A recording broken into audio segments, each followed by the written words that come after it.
Hello दोस्तों, स्वागत है आप सभी का आपके अपने यूट्यूब चैनल पे। और आज की वीडियो में मैं यूपी बोर्ड क्लास 10th की एग्ज़ाम में पूछे जाने वाले एमसीक्यू क्वेश्चंस की एक सीरीज़ लेके आया हूं। आई होप कि ये वीडियो देखने के बाद आपको एग्जामिनेशन से रिलेटेड बहुत सारी हेल्प मिलेगी और ये वीडियो आपके लिए बहुत हेल्पफुल होगा।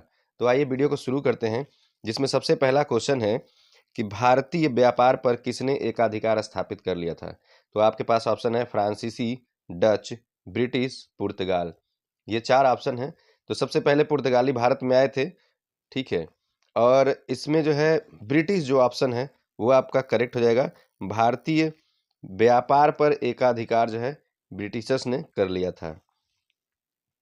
दूसरा क्वेश्चन है गुमास्ता क्या है। गुमास्ता क्या है, इसके लिए ऑप्शन है आपके पास बुनकर, कपड़ा व्यवसायी, वेतनभोगी कर्मचारी और चौथा ऑप्शन है यानी डी, उपरोक्त में से कोई नहीं।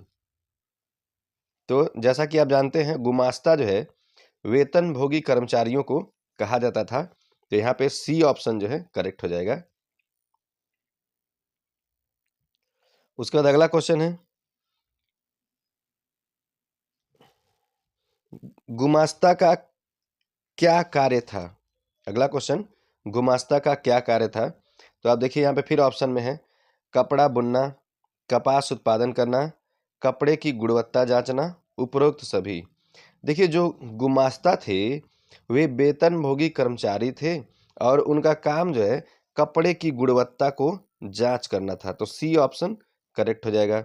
अगला क्वेश्चन मद्रास में भारत की पहली कताई तथा बुनाई मिल ने उत्पादन कब से प्रारंभ किया। ठीक है, उत्पादन कब से प्रारंभ किया। तो इसके लिए आपके पास ऑप्शन है 1854, 1874, 1884 और फिर 1896 से। तो देखिए यहाँ पे जो सबसे सटीक आंसर है वो जो है 1874 हो जाएगा, 1874 से। नेक्स्ट क्वेश्चन है भारत में पहले लौह इस्पात संयंत्र की स्थापना कहाँ की गई थी। तो आपके पास ऑप्शन है कलकत्ता में, बॉम्बे में, मद्रास में या जमशेदपुर में। ये चार ऑप्शन है। तो आप जैसा कि जानते हो कि जमशेदपुर को भारत की लौह इस्पात नगरी कहा जाता है या स्टील नगरी कहा जाता है, ठीक है। तो यहाँ पे जो है डी ऑप्शन जो है इसका करेक्ट हो जाएगा। अगला क्वेश्चन है बड़े उद्योग भारत में कहाँ स्थित थे। बंगाल में, मद्रास में, चिंसुरा में, सूरत में। तो यहाँ पे जो करेक्ट ऑप्शन होगा ना वो होगा बंगाल में, ठीक है। तो यहाँ पे जो है आपका ए ऑप्शन करेक्ट हो जाएगा। अगला क्वेश्चन है निम्न में से किस उद्योग को आर्थिक विकास की रीढ़ माना जाता है। ठीक है, निम्न में से किस उद्योग को आर्थिक विकास की रीढ़ माना जाता है। यहाँ ऑप्शन है वस्त्र उद्योग, ऑटोमोबाइल उद्योग, लौह इस्पात उद्योग, चीनी एवं चाय उद्योग। तो जैसा कि आप सभी जानते हो कि लौह इस्पात उद्योग को आर्थिक विकास की रीढ़ माना जाता है। तो सी ऑप्शन करेक्ट हो जाएगा। अगला क्वेश्चन है जब एक देश में एक स्थान से दूसरे स्थान पर व्यापार किया जाता है तो उसे क्या कहते हैं। ठीक है, ऑप्शन में है आंतरिक व्यापार, अंतर्राष्ट्रीय व्यापार, बाहरी व्यापार, स्थानीय व्यापार। तो ये देखो बड़ा कंफ्यूज करने वाला क्वेश्चन है, ठीक है। यहाँ पे अक्सर लोग कंफ्यूज हो जाएंगे कि जब एक देश में एक स्थान से दूसरे स्थान पर व्यापार किया जाता है तो उसे क्या कहते हैं। तो ज़्यादातर लोग या तो स्थानीय व्यापार पे टिक कर देंगे या तो आंतरिक व्यापार पे टिक कर देंगे, लेकिन ये दोनों करेक्ट नहीं है। जो आपका करेक्ट ऑप्शन है वो होगा अंतर्राष्ट्रीय व्यापार, इसको भी कहा जाएगा, ठीक है। अगला क्वेश्चन है निम्न में से कौन सा पत्तन पूर्वी तट पर स्थित है जो स्थलीय तथा अधिकांश गहराई का पत्तन है। ठीक है, और आगे भी है तथा पूर्ण सुरक्षित है। ठीक है, तो अब 9वां क्वेश्चन में यही था कि निम्न में से कौन सा पत्तन पूर्वी तट पर है, तो पूर्वी तट पर स्थित है जो जो अंत स्थली तथा अधिकांश गहराई का पत्तन है तथा पूर्ण सुरक्षित भी है। तो इसमें ऑप्शन आपके पास है चेन्नई है, पारादीप है, तूतीकोरिन है और विशाखापट्टनम है। तो आपका जो करेक्ट ऑप्शन हो जाएगा वो हो जाएगा डी, विशाखापट्टनम। ठीक है, ये जो है पूर्ण सुरक्षित है। उसके बाद आपका नेक्स्ट क्वेश्चन है 10वें नंबर पे, निम्नलिखित में से परिवहन का कौन सा साधन वाहनांतरण हानियों तथा देरी को घटाता है। देखिए, परिवहन का कौन सा साधन वाहनांतरण हानियों यानी वाहन से होने वाले हानियों को तथा देरी को घटाता है। तो आप इस चीज को थोड़ा गहराई समझेंगे। यहाँ पर रेल परिवहन है। देखिए, रेल परिवहन में भी जो है वाहनांतरण हानियां होती हैं। ठीक है, और देरी समय तो ये बचाता है, ये बात तो है कहीं कहीं, लेकिन आप देखेंगे मैक्सिमम टाइम यही आपको न्यूज मिलेगा कि फला रेल ट्रेन जो है लेट से पहुंची, लेट से आई। तो रेल परिवहन तो निश्चित रूप से नहीं। सड़क परिवहन पे तो वाहनों की हानियां होती हैं। ठीक है, जल परिवहन में होता है। पाइपलाइन जो है यहाँ पे एक करेक्ट ऑप्शन है, सी वाला, यही करेक्ट ऑप्शन होगा। 11वां क्वेश्चन है, निम्न में से कौन सा शब्द दो या दो से अधिक देशों के व्यापार को दर्शाता है। ठीक है, तो अब यहाँ पे भी जो है अंतरराष्ट्रीय व्यापार जो है करेक्ट हो जाएगा। आंतरिक व्यापार, अंतरराष्ट्रीय व्यापार, स्थानीय व्यापार और बाहरी व्यापार दिया हुआ है। तो आप जैसा कि जान पाओगे, ठीक है, कि अंतरराष्ट्रीय व्यापार जो है, अंतरराष्ट्रीय व्यापार ऑप्शन करेक्ट है। दो या दो से अधिक देशों के व्यापार को जो है दर्शाता है। ठीक है, अगला क्वेश्चन है, सबसे लंबा राष्ट्रीय जल मार्ग है। ऑप्शन में है हल्दिया से इलाहाबाद, सदिया से धुबरी, केरल से पश्चिमी तटीय नहर और काकीनाडा से पुडुचेरी। ठीक है, तो यहाँ पे जो करेक्ट ऑप्शन है, सबसे लंबा जो राष्ट्रीय जलीय मार्ग है वो है हल्दिया से इलाहाबाद, यानी ए ऑप्शन जो है आपका करेक्ट हो जाएगा। इसी सीक्वेंस में एक नया क्वेश्चन है कि भारतीय रेल में रेल प्रखंडों की कुल संख्या कितनी है। तो आपके पास ऑप्शन में 16, 18, 10, 12। ठीक है, तो यहाँ पे बता देता हूँ, भारतीय रेल में रेल प्रखंडों की कुल संख्या जो है 18 है। ये जो है बी ऑप्शन करेक्ट हो जाएगा। नेक्स्ट क्वेश्चन है, निम्नलिखित में से कौन से दो दूरस्थ स्थित स्थान पूर्व पश्चिम गलियारा आपस में जुड़ते हैं। ठीक है, अब यहाँ देखिए, मुंबई नागपुर, सिलचर पोरबंदर, मुंबई कोलकाता और नागपुर हैदराबाद। 4 ऑप्शन है। तो देखिए, जो दो दूरस्थ स्थान जो है पूरब पश्चिम को जोड़ने वाला है, पूरब पश्चिम को लिया है, वो सिलचर और पोरबंदर है। आप जानते भी हैं कि पोरबंदर जो है पश्चिम में है। ठीक है, तो पूरब सिलचर, पूरब पश्चिम को जो जोड़ने वाला गलियारा है वो जो सिलचर पोरबंदर है। एक ये भी हमारे पास क्लू हो जाता है। उसके बाद नेक्स्ट क्वेश्चन है, भारत की सबसे पहली परिवहन प्रणाली कौन सी है। अब ये थोड़ा सा टाइप में जो है, यहाँ पे जो है मिस्टेक हो गया है। तो यहाँ पे रेल परिवहन, सड़क परिवहन, वायु परिवहन और जल परिवहन। अब इसमें ऑप्शन में क्वेश्चन क्या था, भारत की सबसे बड़ी परिवहन प्रणाली कौन सी है। तो भारत की सबसे बड़ी परिवहन प्रणाली जो है वो रेल परिवहन है, जैसा कि आप सभी जानते हो। ठीक है, नेक्स्ट क्वेश्चन है कि निम्नलिखित में से कौन सा पत्तन यानी बंदरगाह देश के पूर्वी तट पर है। फिर से ऑप्शन में वही आ जाएगा, ऑप्शन 4 है, करेक्ट ऑप्शन वही आ जाएगा, कांडला, कोची, मुंबई और विशाखापट्टनम। तो जो पूर्वी तट पर स्थित है वो जो है विशाखापट्टनम है। उसके बाद दो राज्यों के बीच वस्तुओं का आदान प्रदान कहलाता है। क्या कहलाता है ये हम लोग देख लेते हैं। यहाँ पे दिया हुआ है कि राष्ट्रीय व्यापार, अंतर्राष्ट्रीय व्यापार और फिर आंतरिक व्यापार और वस्तु विनिमय। तो जैसा कि आप जानते हो कि दो राज्यों के बीच जब व्यापार होगा तो वो राष्ट्रीय व्यापार के अंतर्गत आ जाएगा। राष्ट्रीय व्यापार जो है कहलाएगा। जब भी दो राज्यों के बीच व्यापार होगा तो वो अंतर्राष्ट्रीय व्यापार नहीं, सॉरी, राष्ट्रीय व्यापार हो जाएगा।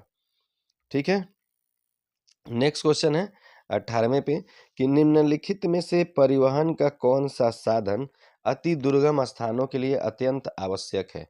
अब यहाँ पे ऑप्शन है, देखो, कि जल परिवहन, वायु परिवहन, रेल परिवहन और स्थल परिवहन। और हमको चुनना क्या है कि परिवहन का कौन सा साधन अति दुर्गम स्थान, जहाँ पहुँचना बड़ा ही मुश्किल हो।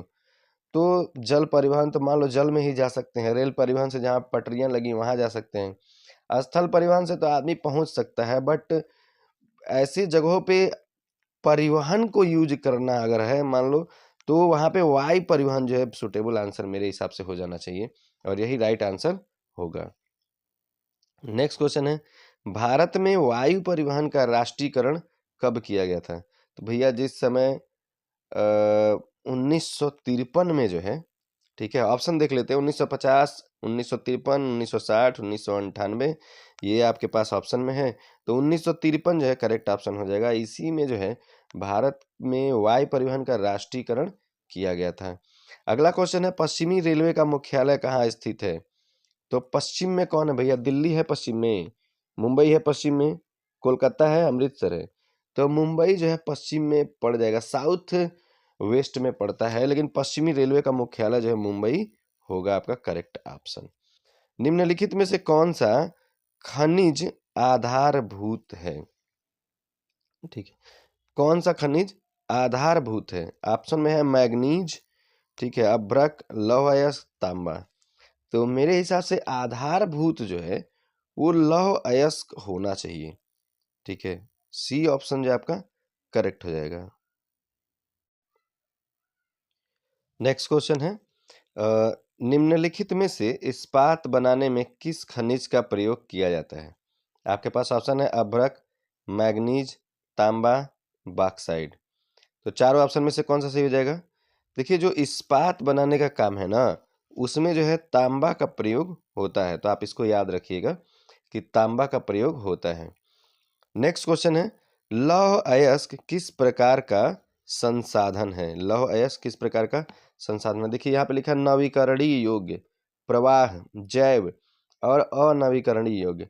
तो दो चीजों में समझा देता हूँ, यहाँ से क्लियर हो जाए। एक होता है नवीकरणीय योग्य, जिसको फिर से जो हम नया कर सकते हैं, और एक होता है अनवीकरणीय योग्य, जिसको हम नया नहीं कर सकते हैं। देखिए लौह अयस्क एक ऐसा संसाधन है जो अनवीकरणीय योग्य संसाधन होगा, यहाँ पे डी ऑप्शन करेक्ट हो जाएगा। फिर उसका नेक्स्ट क्वेश्चन है 24 पे, कि निम्नलिखित में से कौन सा खनिज धात्विक है? एक तो आपके पास ऑप्शन है अभ्रक, फिर कोयला, लौह अयस्क, चूना पत्थर। तो आप जानते ही हो कि धात्विक खनिज मतलब लौह अयस्क हो जाएगा, यहाँ पे सी ऑप्शन आपका करेक्ट हो जाएगा। अगला क्वेश्चन है, भारत में पवन ऊर्जा का विशाल फार्म कहाँ स्थित है? भारत में पवन ऊर्जा का विशाल फार्म कहाँ स्थित है? ऑप्शन में है तमिलनाडु, उत्तराखंड, हिमाचल प्रदेश, जम्मू और कश्मीर। तो जो करेक्ट ऑप्शन हो जाएगा वो तमिलनाडु यहाँ पे करेक्ट हो जाएगा, ठीक है। नेक्स्ट क्वेश्चन है कि निम्नलिखित चट्टानों में से किस चट्टान के स्तरों में खनिजों का निक्षेपण और संचयन होता है? तो आपके पास ऑप्शन है तलछटी चट्टानें, आग्नेय चट्टानें, कायांतरित चट्टानें और इनमें से कोई नहीं। ये भूतापी ऊर्जा कहीं से मिस प्रिंट हो गया है, आ गया है, ठीक है। तो यहाँ पे जो चट्टानें हैं, ठीक है, जहाँ पे खनिजों का निक्षेपण और संचयन होता है, ठीक है, वो तलछटी चट्टानें होती हैं। तो ए ऑप्शन करेक्ट हो जाएगा। अगला क्वेश्चन है 27 पे, आप देख पा रहे हैं कि 1840 के दशक तक औद्योगिकीकरण, ठीक है, 1840 के दशक तक औद्योगिकीकरण या औद्योगिकरण कहते हैं, औद्योगिकरण के पहले चरण का सबसे बड़ा उद्योग कौन सा उद्योग बन चुका था? तो आप यहाँ देखिए 1840-40 में जो है, जब ये अंग्रेज जो है भारत पे पूरा एक कब्जा जमाए हुए थे पूरे व्यापार पे, तो जैसा कि आप जानते हैं विदेशों में जो है भारतीय कपड़ों की बहुत ज़्यादा मांग थी, ठीक है, और उसके साथ साथ नील की ही मांग थी। लेकिन जो भारत का सबसे बड़ा पहले चरण का जो सबसे बड़ा उद्योग है, ठीक है, वो कपास उद्योग हो जाएगा। यहाँ पे ऑप्शन में है, मान लीजिए आपके पास की धातु उद्योग, चीनी उद्योग, कपास उद्योग, ऑटोमोबाइल उद्योग, तो ये सब नहीं होगा, कपास उद्योग जो है करेक्ट ऑप्शन हो जाएगा। उसके साथ साथ अगला क्वेश्चन आता है, निम्न में से किस उद्योग में मौसमी बेरोजगारी देखने को मिलती है? ये भी बहुत कह लीजिए घुमाने वाला क्वेश्चन है।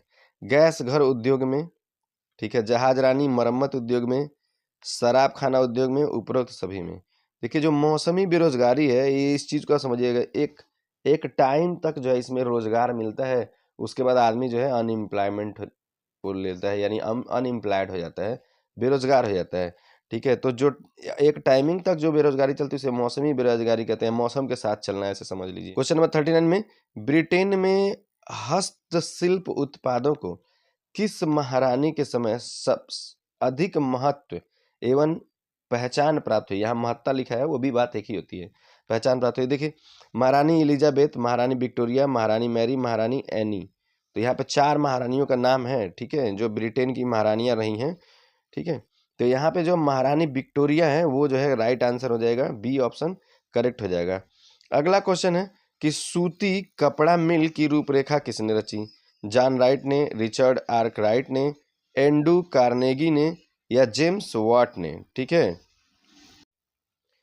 तो यहाँ पे जो सूती कपड़ा मिल की रूपरेखा है उसको जो है रिचर्ड आर्कराइट ने रखा था, ठीक है। तो यहाँ पे बी ऑप्शन जो है करेक्ट हो जाएगा। उम्मीद है कि ये वीडियो आपको पसंद आया होगा। देखिए, बोर्ड में जो है सिर्फ 20 क्वेश्चन आते हैं, 20 एमसीक्यू आते हैं, लेकिन आपके बेनिफिशियल के लिए मैंने यहाँ पे 30 क्वेश्चंस पुटअप किया था। आगे इस तरह की वीडियोस मैं लेके आता रहूँगा। एसएसटी से रिलेटेड बहुत सारी वीडियोस आपको देखने को मिलेंगी। अगर आप चैनल पर नए होंगे तो चैनल को सब्सक्राइब कर लीजिएगा, वीडियो को लाइक और शेयर करना बिल्कुल मत भूलिएगा। Thank you very much for watching this video.